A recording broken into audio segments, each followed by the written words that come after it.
ঈশ্বর সম্ভোগের বস্তু। ঠাকুরের ওপরে ভালোবাসা হওয়াই আসল কথা।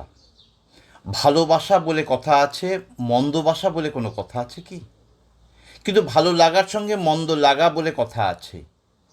রসগোল্লা খেতে আমাদের ভালো লাগে, অতিরিক্ত হলে আর ভালো লাগে না। আর ভালোবাসার সঙ্গে শুধু ভালোবাসাই আছে। ভালোবাসা মানে দুরকম হয়। এক হচ্ছে তার ভালোতে যে বাস করে তারই ভালোবাসা হয়েছে। তার ভালোতে তো আছোই, আরেক রকম আছে যে ভালোবাসা অর্থাৎ আশ্রয় পেয়েছে। গোপালের মা ও স্বামীজি দুজনেই ঠাকুরকে পেয়েছিলেন, কিন্তু স্বামীজির মনে হচ্ছে যে তিনি ঠাকুরকে গোপালের মায়ের মতো আপনার করে করতে পারছেন না। তার কারণ স্বামীজি বড় আধার, তাকে সেরকমভাবেই ঠাকুর গড়েছিলেন। বিজ্ঞানের উন্নতির গল্প যেন এক বৃদ্ধ ভদ্রলোক তার নাতিদের সঙ্গে বেড়াতে বেরিয়েছেন। নাতিরা তাড়াতাড়ি চলতে লাগলো, দাদু চলতে পারছেন না। তখন নাতিরা তাকে একটা ইঞ্জেকশন দিলে তিনি যৌবন ফিরে পেলেন এবং বিজ্ঞানের এত উন্নতি দেখে বড় খুশি হলেন। একটু পরে দাদুর খিদে পাওয়ায় নাতিরা একটা রেস্তোরাঁয় ঢুকে একটা বোতাম টিপে দিতেই একটা বড়ি বেরিয়ে এলো। নাতিরা দাদুকে সেটি খেতে বলল, তাতে মাংস খাওয়ার ফল হলো। একটু পরেই দাদু বুঝতে পারলেন যে মাংস খেলে যেমন হয় ঠিক তেমনি হচ্ছে। ঢেকুরে মাংসের গন্ধ পাচ্ছেন। দাদু তো আশ্চর্য হয়ে গেছেন।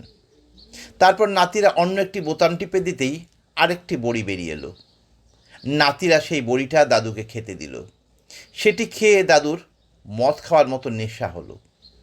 নাতিরা দাদুকে বলছেন, দেখলে তো দাদু, তোমাদের সময় সবই কালে হতো, তাই তোমরা কালেজ বলতে, আর আমাদের কালে সবই কলে হয়, তাই আমরা কলেজ বলি। দাদু তদুত্তরে বলছেন, সবই তো হলো ভাই, কিন্তু সেইটা তো হলো না। নাতিরা জিজ্ঞাসা করলো, কোনটা? দাদু বলছেন, সেই যে বাজারে গিয়ে মাংস কিনে আনতাম, রান্নার সময় তোদের ঠান্দি খুব তদারক করতেন দেখতাম, মাংস কষার গন্ধে সমস্ত বাড়ি ভরে যেত, মনে হতো সেই কষা মাংসই খেয়ে নিই। রান্নার পরে সবাই মিলে একসঙ্গে বসে মাংস খাবার আনন্দ, এসব তো হলো না। মাংসের বড়ি খেয়ে পেট ভরল বটে, কিন্তু সব ইন্দ্রিয় চরিতার্থ তো হলো না। আবার মদের বড়ি খেয়ে নেশা হলো বটে, কিন্তু বন্ধুদের নিয়ে একসঙ্গে বসে মদ খাওয়া সেই ফুর্তি তো হলো না। সোডা খোলার শব্দ, সোডার ফেনা, মদের রং, গন্ধ, তার স্বাদ, সেসব তো কিছুই পেলাম না। তিনি তো সম্ভোগের জিনিস, এই জন্যই এরকম মনে হয়।